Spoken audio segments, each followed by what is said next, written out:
r/AmItheAsshole for refusing to help my BIL after he fired me mid-project? AITA for refusing to help my BIL after he fired me mid-project? My phone has been ringing nonstop for 3 days. 27 missed calls from my brother-in-law Jake, 14 from my husband Mark, and God knows how many text messages that all say some variation of please call me back in increasingly desperate all caps. I'm letting them all go to voicemail. 2 weeks ago, Jake fired me. Not laid off. Not we're going in a different direction. Fired. Via text message. After I'd spent 3 months of my life working 60-hour weeks to save his failing restaurant, charging him a fraction of my usual rate because family helps family, right? Wrong. The text came on a Tuesday morning while I was fine-tuning the logo designs for Romano's Bistro, the complete rebrand that was supposed to be his restaurant's salvation. Thanks for your work so far, but we decided to go with someone else. Don't come in today. We'll send final payment soon. That was it. 3 months of work, dismissed in 2 sentences. No phone call, no explanation, no final payment that ever materialized. I found out the real reason from my husband later that night. Jake's new girlfriend Melissa, a 22-year-old influencer with 3,000 Instagram followers, had convinced him she could finish the project for half my remaining fee. She had a really good eye for design and had done some logos for friends. Mark tried to play mediator, explaining that Jake was stressed about money, that the restaurant was hemorrhaging cash, that maybe I should be understanding. But I saw right through it. Jake didn't fire me because he was desperate, he fired me because he thought my work wasn't worth paying for. Because I was just his brother's wife doing him a favor, not a professional with 8 years of experience and a portfolio of successful rebrands. The betrayal cut deeper than any stranger refusing to pay my invoices ever could. So when my phone started buzzing frantically 3 days ago, I almost didn't answer. But curiosity got the better of me, and I listened to the first voicemail. Sarah, oh God, Sarah, please call me back. Melissa, she's gone. She took the money and disappeared, and the files are all corrupted and reopen in 2 weeks, and I don't know what to do. The investors are threatening to pull out and I'm going to lose everything.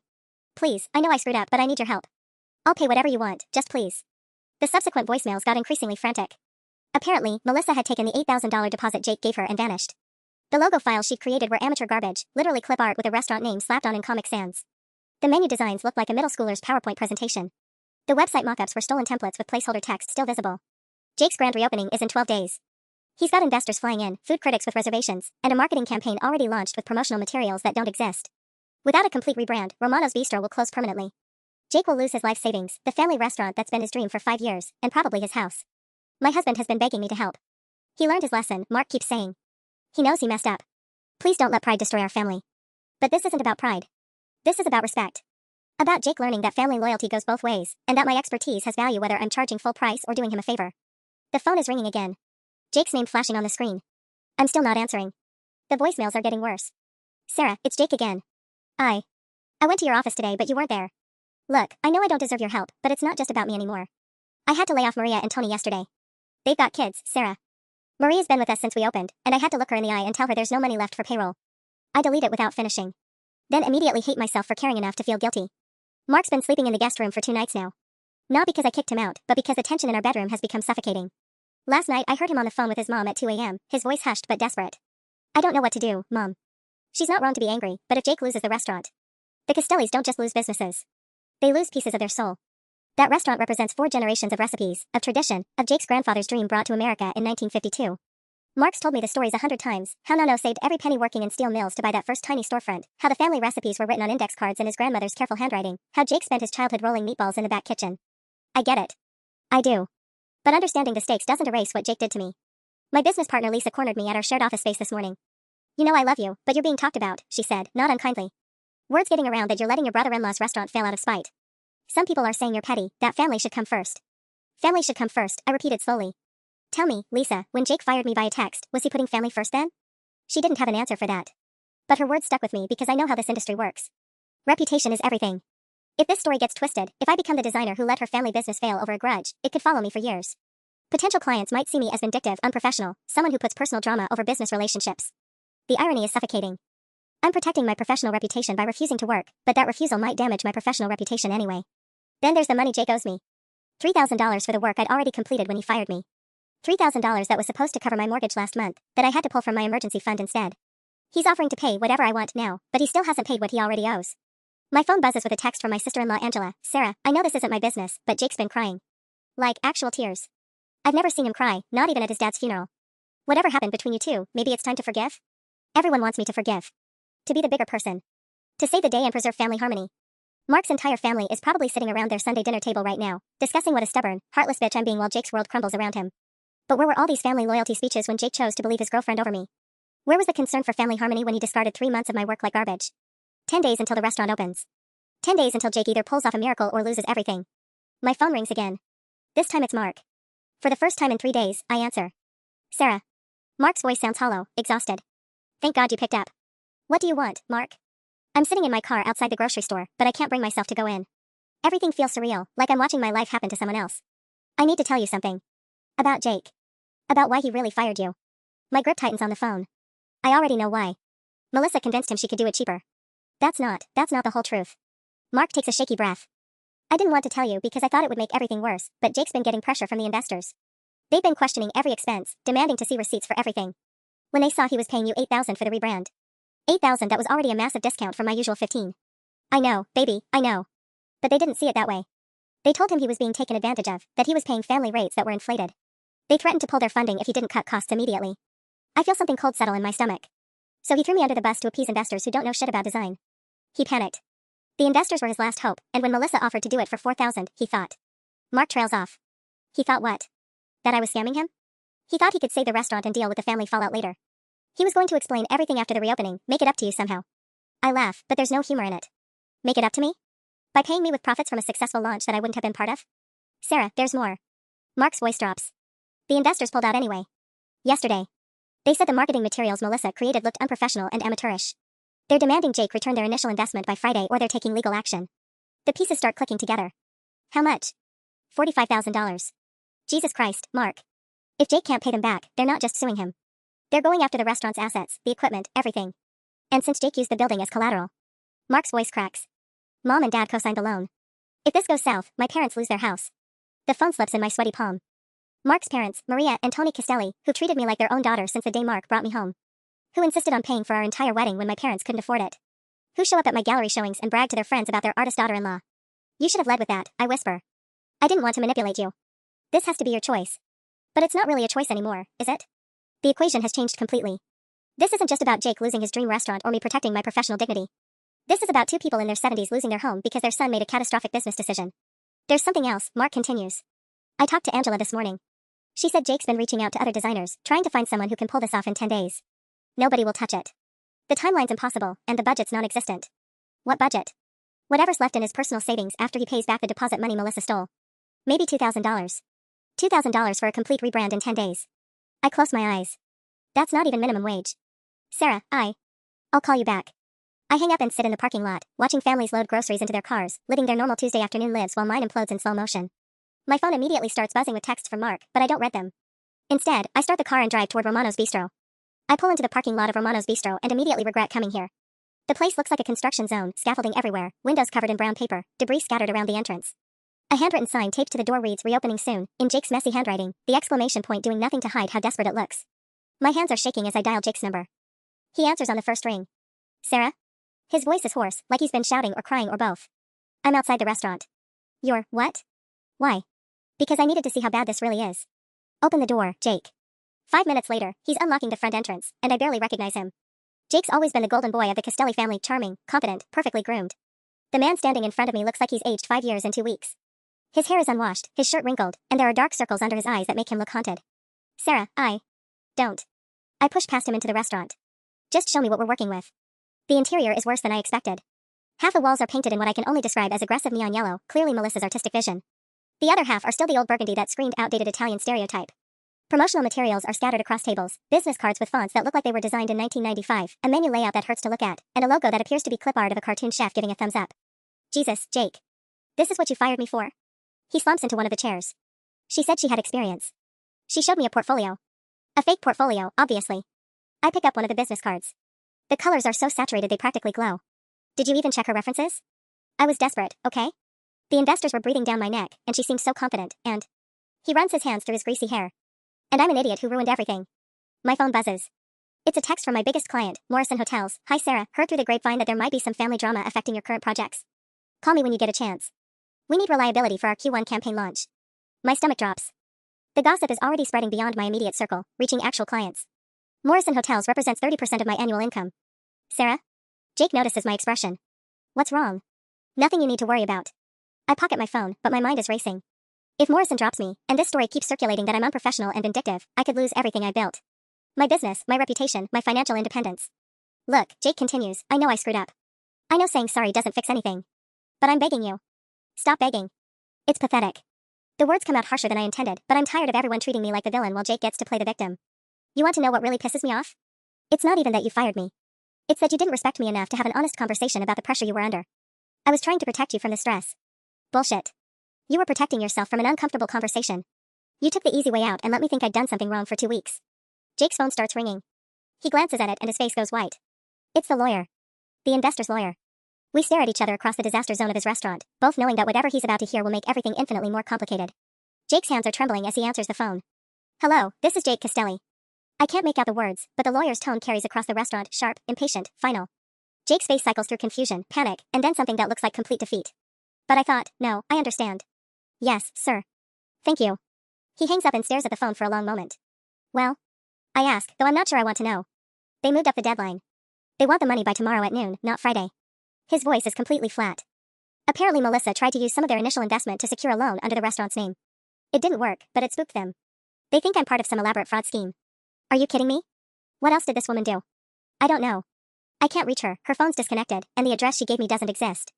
For all I know, Melissa isn't even her real name. Jake slumps forward, putting his head in his hands. The lawyer said if I don't have $45,000 in their account by tomorrow at noon, they're filing papers to seize assets immediately. Not next week. Tomorrow afternoon. My phone buzzes again. Another text from Morrison Hotels. Sarah just got off the phone with the Pemberton Group. They mentioned some concerns about professional reliability. Really need to talk. The Pemberton Group. They're not even my clients, but they're major players in the industry.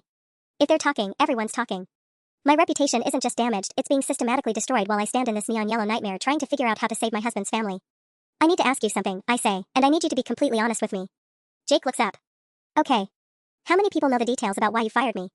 The real story about the investors and the pressure? Just Mark, my parents, and... He pauses. And Angela. Angela knows? My voice pitches higher. Jake, Angela is married to David Pemberton. As in, the Pemberton Group that apparently has concerns about my professional reliability. The color drains from Jake's face. Oh shit. Sarah, I'm sorry, I didn't think. Of course you didn't think. I'm pacing now, my heels clicking against the unfinished floors. Do you have any idea what you've done to my business? I've got clients questioning whether I can be trusted, competitors spreading rumors that I'm unprofessional, and all because you couldn't have one honest conversation with me 3 weeks ago. I can fix this. I'll call Angela, I'll explain. Explain what? That you fired your sister-in-law mid-project and she's being vindictive? That's exactly what people already think happened. My phone starts ringing. It's Morrison Hotels calling directly. I stare at the screen, knowing that if I don't answer, they'll assume the worst. If I do answer, I have to somehow explain a situation that makes me look either unprofessional or petty, depending on which version they've heard. I have to take this, I tell Jake. Don't move. Don't call anyone. Don't make this worse than it already is. I step outside into the parking lot and answer the call. Hi, Jennifer. Sarah, thank God. Listen, I'm going to be direct because I like you. There are some rumors circulating that you walked out on a project and left a client hanging. I need to know what really happened, because I've got board members asking questions about our upcoming campaign. I close my eyes and lean against my car, watching Jake through the restaurant window as he stares hopelessly at the scattered promotional materials that are ruining both our lives. Jennifer, the situation is complicated.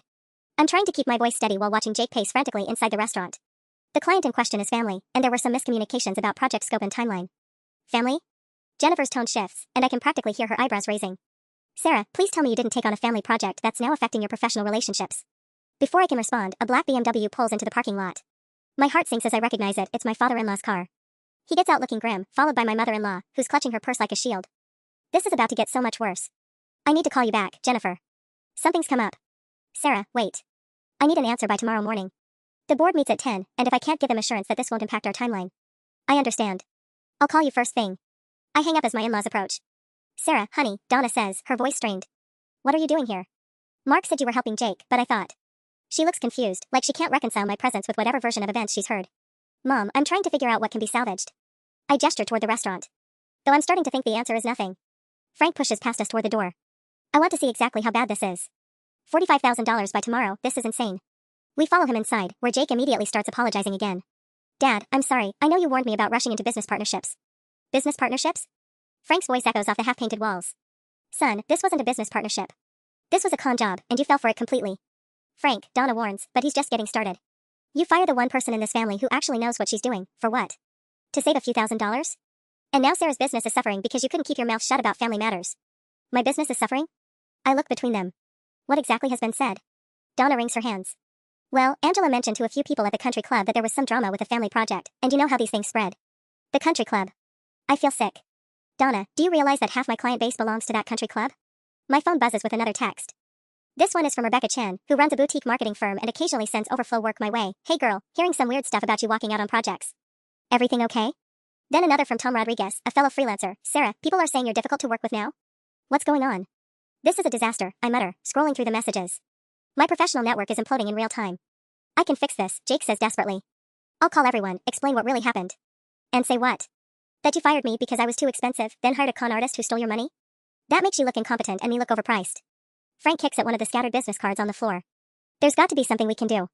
Some way to salvage this mess. Dad, Jake says quietly, I think I need to declare bankruptcy. Cut my losses, walk away. Absolutely not. The voice comes from the doorway, and we all turn to see Mark walking in, his face flushed like he's been running. I just got off the phone with 3 different people asking me if my wife is reliable for future projects. This stops now. He looks directly at me, and I can see something in his expression I've never seen before, disappointment. Not anger, not frustration, but genuine disappointment that I've somehow failed him. Mark, we're fixing this. Tonight. Whatever it takes. Whatever it takes. I stare at my husband in disbelief. Mark, do you hear yourself? I didn't create this mess. But you're the only one who can fix it, he says, and there's an edge to his voice I've never heard before. Jake made mistakes, yes, but now we're all paying for it. Your reputation, my family's business, our relationships. Our relationships? I interrupt. You mean the relationships where your family discusses my business at country clubs and turns me into industry gossip? That's not fair, Donna protests. Angela was just concerned. Angela was gossiping, I snap. And now every potential client thinks I'm either unprofessional or vindictive. Do you know what that means for my career? My phone rings again. This time it's David Martinez from Martinez and Associates, a law firm that was considering hiring me for a complete rebrand. I decline the call, but the message is clear, they've heard something too. Answer it, Mark says firmly. What? Answer the next call. Stop running from this and start fighting back. I'm not running from anything. I'm trying to figure out how to rebuild a reputation that your brother destroyed. Frank steps forward. Now wait just a minute. Jake made one mistake. One mistake? My voice echoes off the bare walls. He fired me without cause, hired a criminal, shared private family business with people who are actively damaging my career, and now expects me to sacrifice everything to bail him out. That's not one mistake, that's a pattern of terrible judgment. Jake flinches like I've slapped him. Sarah, please. I know I screwed up, but if the restaurant fails, it doesn't just hurt me. It hurts my employees, it hurts mom and dad's investment. And if my business fails, I counter, it hurts me, Mark, and our future. But apparently that's acceptable collateral damage. Mark runs his hands through his hair. That's not what anyone's saying. Isn't it? Because from where I'm standing, everyone expects me to put my career on the line to fix Jake's problems, and no one seems to care about the consequences to me. Of course we care, Donna says, but her voice lacks conviction. It's just, family comes first, doesn't it? Family. I laugh, but there's no humor in it. Was Jake thinking about family when he fired me? Was Angela thinking about family when she gossiped about our business at the country club? My phone buzzes with a text from Lisa Wong, who runs a design collective that's been trying to recruit me for months. Sarah, got a strange call today. Someone asking about your work ethic and professional reliability. What's going on? Call me. I show the text to Mark. This is what's going on. While we're standing here debating family loyalty, my professional network is being systematically poisoned. Then we fix both problems, Mark says stubbornly. You help Jake finish the rebrand, prove you're professional and reliable, and everyone sees this was just a family miscommunication. At below market rates? With impossible deadlines? While eating the cost of all the work I already did? It's 2 weeks of work, Sarah. 2 weeks to save everyone. I stare at him, seeing a stranger. 2 weeks of work that could cost me every major client I have. Morrison Hotels is already wavering. If I miss their deadline because I'm fixing your brother's mess. You won't miss it, Jake interrupts desperately. I'll help however I can. We all will. You'll help? I turn to face him fully. Jake, you don't even know what good design looks like. That's why you hired Melissa in the first place. The silence that follows is deafening. Through the window, I can see another car pulling into the parking lot. The nightmare keeps growing. The car door slams, and I watch through the smudged window as Angela climbs out, followed by 2 women I recognize from the country club, Patricia Winters, who owns a chain of boutique hotels, and Sandra Kim, whose husband runs the largest marketing agency in the county. My stomach drops to my feet. Oh no, I breathe. This cannot be happening. Mark follows my gaze and his face goes pale. What are they doing here? Damage control, Donna says nervously. Angela thought if Patricia could see the situation firsthand, maybe she'd understand. You invited my clients here? I stare at her in horror. To this disaster zone? They're not your clients yet, Angela's voice carries as she pushes through the door, her heels clicking on the concrete floor. Patricia, Sandra, this is exactly what I was telling you about. The whole situation has gotten completely out of hand. Patricia Winters surveys the chaos with the cold efficiency of someone who's built a business empire. The scattered papers, the half-finished walls, Jake's red-rimmed eyes, none of it escapes her notice. Sarah, she says coolly, I have to admit, this isn't what I expected when Angela suggested we come see your creative process. This isn't my creative process, I say, trying to keep my voice steady. This is a crime scene. The woman Jake hired stole his money and disappeared. After you walked off the project, Sandra adds, consulting her phone. That's what I'm hearing from multiple sources. I was fired, I correct, feeling the walls closing in. I was fired mid-project so Jake could hire someone cheaper. Angela waves her hand dismissively. There was a miscommunication about scope and budget. These things happen in families. A miscommunication? My voice rises despite my efforts to stay professional. I was escorted out of the building by Jake himself. Is that true? Patricia asks Jake directly.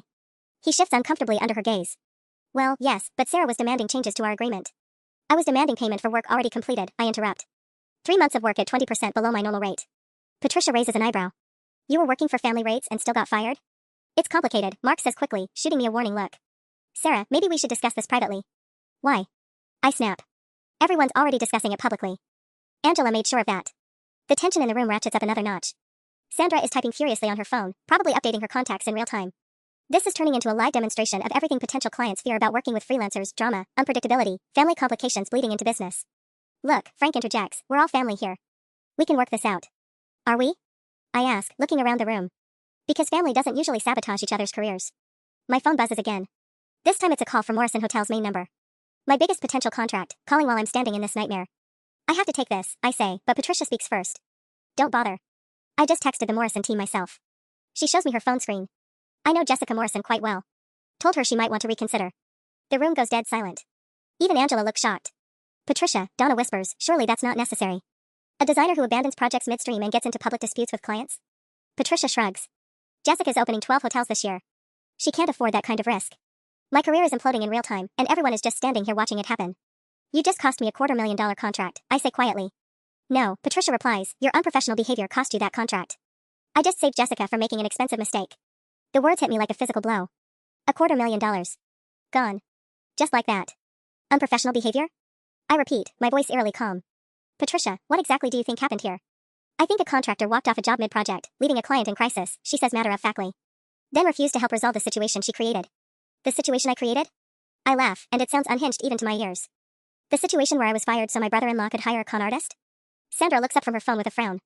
Wait, Jake, you fired her? Angela said Sarah quit in a tantrum over creative differences. The silence stretches so long I can hear the hum of the fluorescent lights overhead. Angela's face flushes red, but she recovers quickly. There were disagreements about the direction of the project, she says smoothly. Sarah wanted to implement changes that would have doubled the budget. Stop. My voice cuts through her explanation like a knife. Just stop lying. Sarah, Mark warns, but I'm past caring about family diplomacy. You want to know what really happened, Patricia? Sandra? I pull out my phone and scroll to my email. Here's the termination notice Jake sent me. No mention of creative differences or budget disputes. Just services no longer required, effective immediately. I hand the phone to Patricia, who reads with growing interest. This is pretty cut and dried, Jake. What was the real reason? Jake looks desperately at Angela, who's suddenly very interested in examining her manicure. I thought. Melissa seemed to have some innovative ideas, and the budget was getting tight. How much did she quote you? Sandra asks. 40% less than Sarah, Jake admits. For the same scope of work. Patricia hands my phone back. And you believe that was sustainable? I hoped. Hope doesn't run businesses, Jake. Due diligence does. She turns to me. How much did she steal? 15,000. Plus she corrupted the design files and kept all my original work. Patricia and Sandra exchange a look that speaks volumes. They've both dealt with enough vendors to recognize a classic bait and switch scam. So let me understand this, Sandra says slowly. You fired your sister-in-law, who was working at a family discount, to hire someone offering impossibly low rates. The new hire turned out to be a criminal who stole your money and sabotaged the work. Now you want the original designer to bail you out for free, and when she refuses, your mother spreads rumors about her professionalism at the country club. That's not, Angela starts, but Sandra cuts her off. Angela, I was sitting 2 tables away when you told the entire women's auxiliary that Sarah was difficult to work with and unreliable. Margaret Henderson recorded half of it on her phone. My blood turns to ice. Margaret Henderson runs the city's most successful event planning company and knows everyone in the local business community. It gets better, Sandra continues, checking her phone. The video's already made it to the small business owners Facebook group. 47 comments and counting. Donna grabs Angela's arm. You said you were just asking for advice. I was. I was worried about Jake's restaurant and thought maybe someone had worked with Sarah before. You assassinated my character on social media? The words come out as a whisper, but everyone hears them clearly. Mark steps toward me. Sarah, we'll fix this. We'll make them post corrections, clarifications. Who's going to believe corrections after a video goes viral? I ask.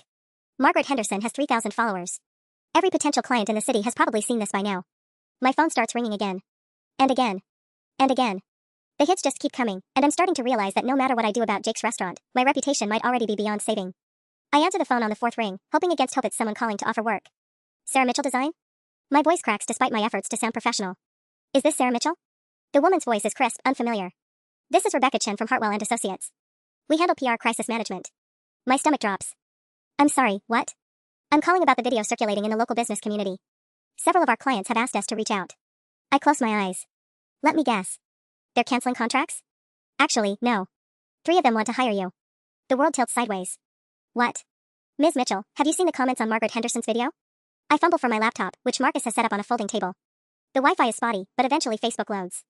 Margaret's post has exploded 847 comments now, and they're still coming. Angela Winters is trash for doing this to family. Asterisk wait, Sarah Mitchell is the one who designed the Harbor Bay Hotel lobby? That woman's brilliant, asterisk. Asterisk I worked with Sarah last year. Total professional. This smells like a hit job, asterisk. Asterisk anyone know Sarah's contact info? Angela just convinced me not to use whatever designer she recommends, asterisk. Asterisk my ex-husband pulled the same crap, fired me then begged for help when his replacement screwed up. Good for Sarah for standing her ground, asterisk. The comments keep coming, and they're overwhelmingly in my support. But it's not just random people. I recognize names from the Chamber of Commerce, the Arts Council, even some of Patricia's usual crowd. Ms. Chen, I say, still scrolling, what exactly are your clients looking for? Damage control of a different kind. They want to publicly support you. Margaret Henderson feels terrible about posting the video. Apparently she didn't realize Angela was deliberately spreading false information. She wants to make amends. Patricia's face has gone ashen as she reads over Sandra's shoulder. This backfired spectacularly, Sandra murmurs, not bothering to lower her voice. Angela grabs Sandra's phone.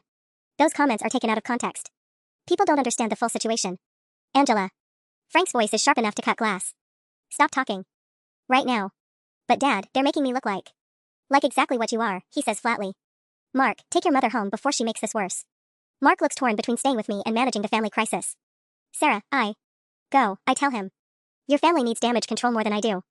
Rebecca is still on the phone. Ms. Mitchell? Are you there? Yes, sorry. Can I call you back in an hour? I'm dealing with the source of the problem right now. Of course. But Sarah? Don't let them talk you into fixing this for free.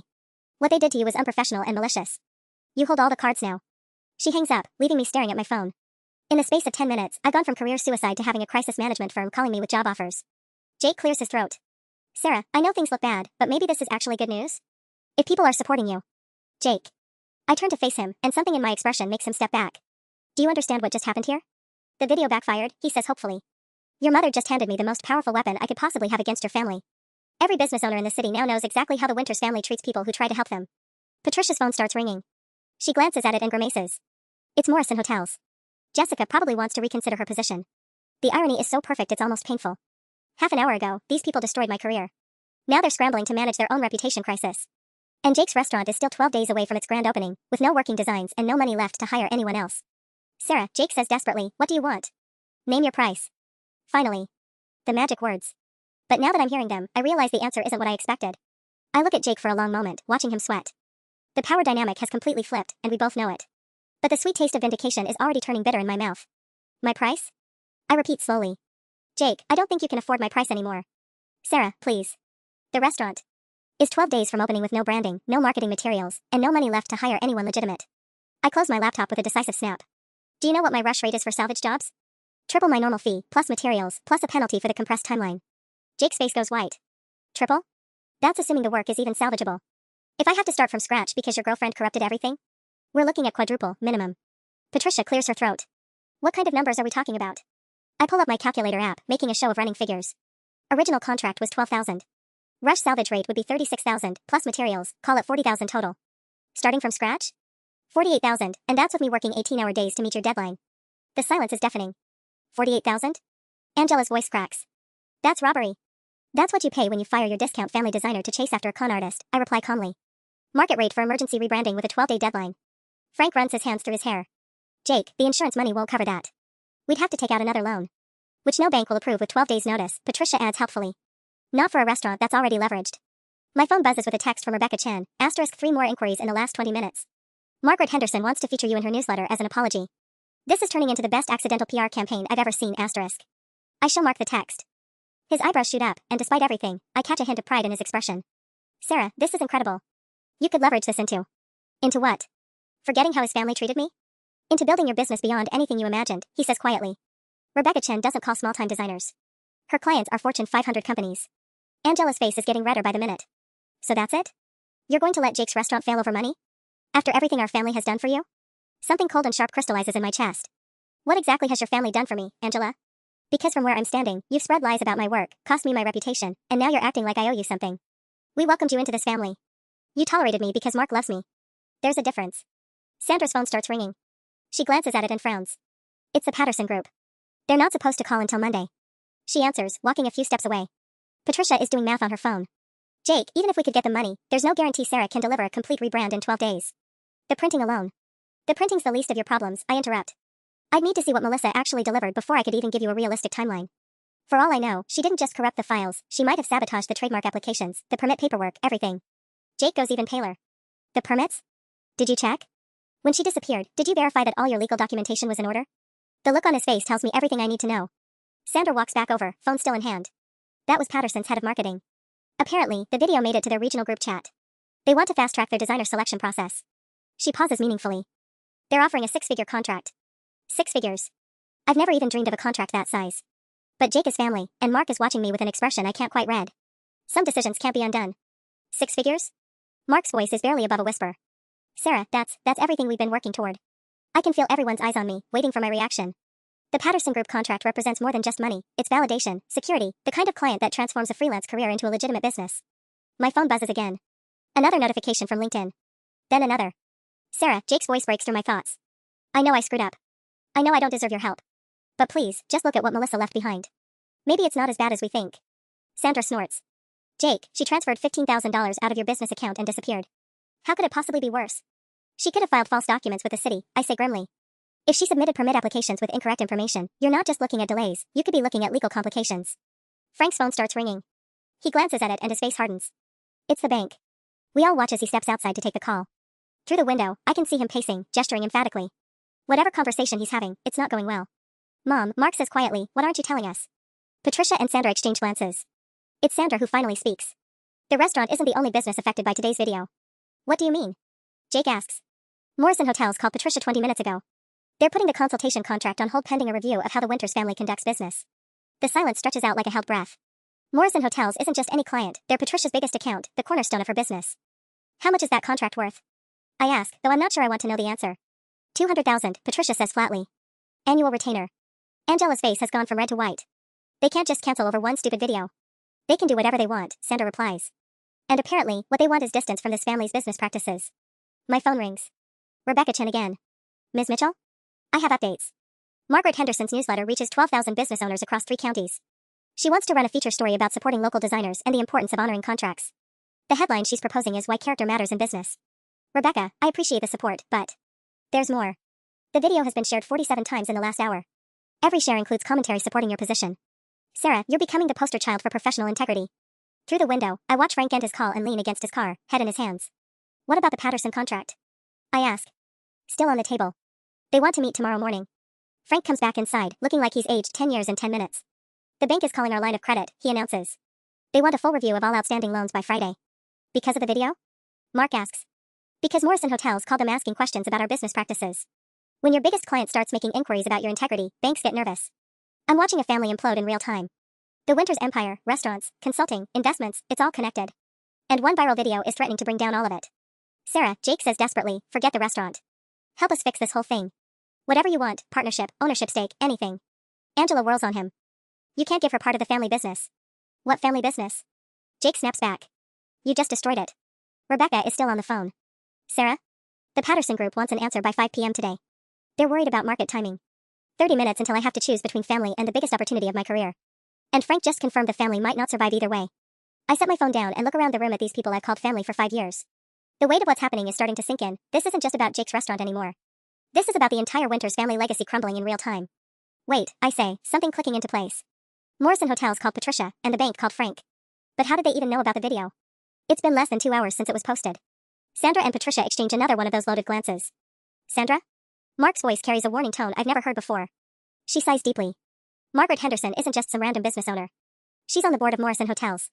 And she sits on the loan committee at First National Bank. The room goes dead silent. You're telling me, I say slowly, that one person has the power to destroy multiple family businesses over a single video? Margaret has been looking for a reason to distance Morrison from our family for months, Patricia admits. There were some disagreements about the consultation direction. She thought we were too aggressive in our expansion recommendations. Frank's laugh is bitter. Aggressive? We told them the truth about their occupancy rates. The truth that cost them $2 million in projected revenue, Sandra adds. Margaret never forgave Patricia for that analysis. I stare at them all. So she's using my situation as an excuse to settle old scores? Business is personal in a town this size, Patricia says defensively. Everyone knows everyone. Reputations matter. My phone buzzes with another text from Rebecca, asterisk update, Margaret Henderson is actively calling other business owners. She's positioning this as a referendum on family business ethics. This is bigger than the Patterson contract now, asterisk. I show Mark the message. His face darkens. She's weaponizing Sarah's story, he says. No, I correct him. She's weaponizing Jake's choices. I didn't fire myself. I didn't hire a con artist. I didn't create this situation. Angela suddenly stands up, pointing an accusatory finger at me. But you're certainly enjoying watching us burn. Am I? Because from where I'm sitting, I'm watching my husband's family destroy itself, and somehow it's still my fault. If you just help Jake fix this. Then what? Margaret Henderson suddenly forgives and forgets? Morrison Hotels pretends this never happened? The bank stops asking questions? Frank shakes his head grimly. She's right. Even if Sarah fixes the restaurant, we're dealing with years of relationship damage now. Years? Jake looks panicked. I can't wait years for this to blow over. You should have thought about that before you fired the one person who could have prevented this mess, Mark says coldly. I've never heard my husband speak to his brother like that. The family unity that's always felt unshakable is fracturing before my eyes. Sandra's phone rings again. She looks at the caller ID and grimaces. It's the county health inspector. They want to move up the restaurant inspection. They can't do that, Jake protests. They can if someone files a complaint about business practices, Sandra replies, not answering the phone. Which, given today's events, wouldn't surprise me. The walls are closing in. What started as a simple family dispute about a design contract has mushroomed into a full-scale business crisis affecting multiple companies and possibly the entire family's financial future. And in the middle of it all, Rebecca Chen is waiting for an answer about a six-figure contract that could change my life forever.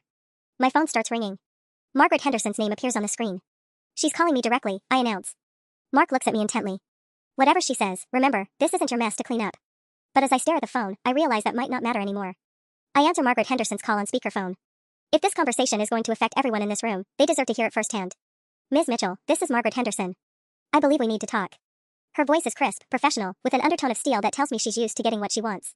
Mrs. Henderson, I'm listening. First, let me say that what happened to you today is unconscionable. Professional contracts should be honored, family or not.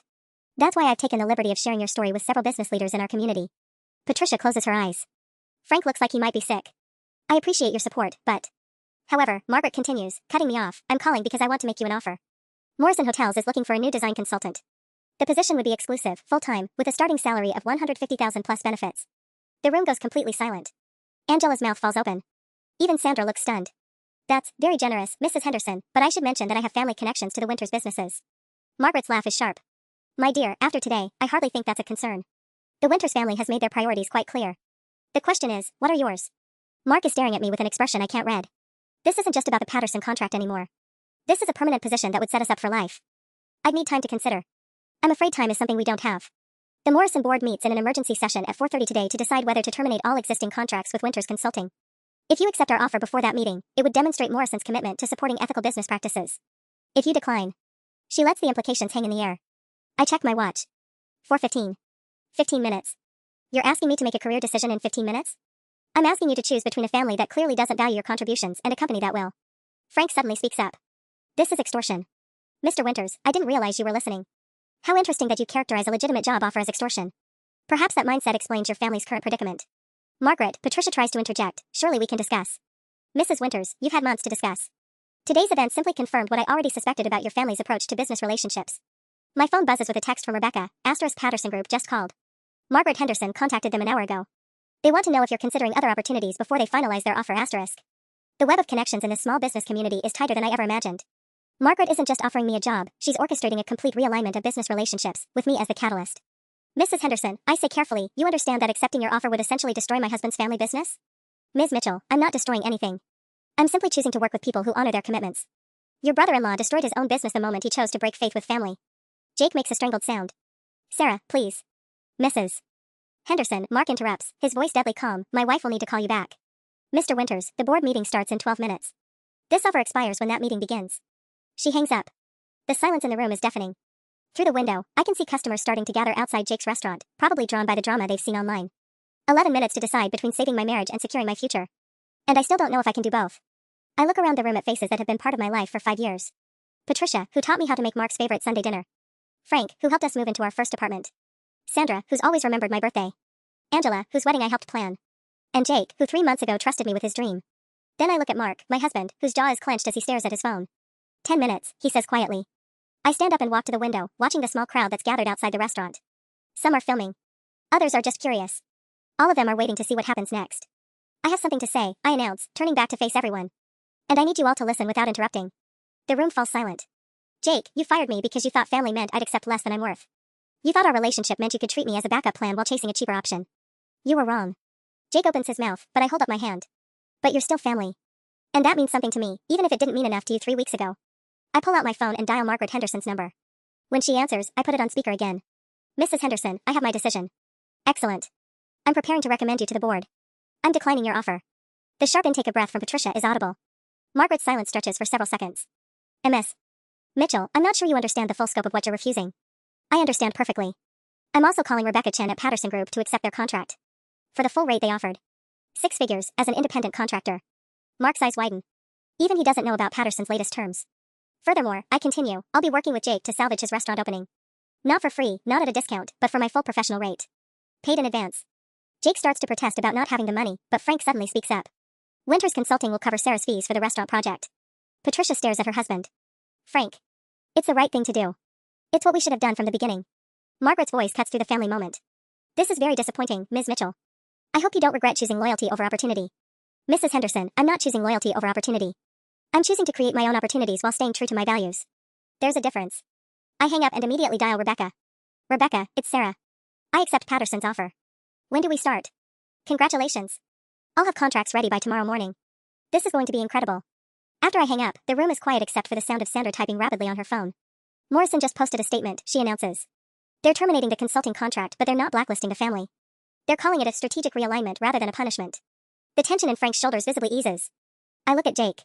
You have 48 hours to wire my fees before I start work. Market rate, non-negotiable. And you'll sign a contract stating that this engagement cannot be terminated without 60 days notice and full payment. Jake nods frantically. Yes, absolutely, whatever you need. And Jake? I step closer to him. If you ever, and I mean ever, treat me as less than a professional again, we're done. Not just business. Family dinners, holidays, everything. Do you understand? I understand.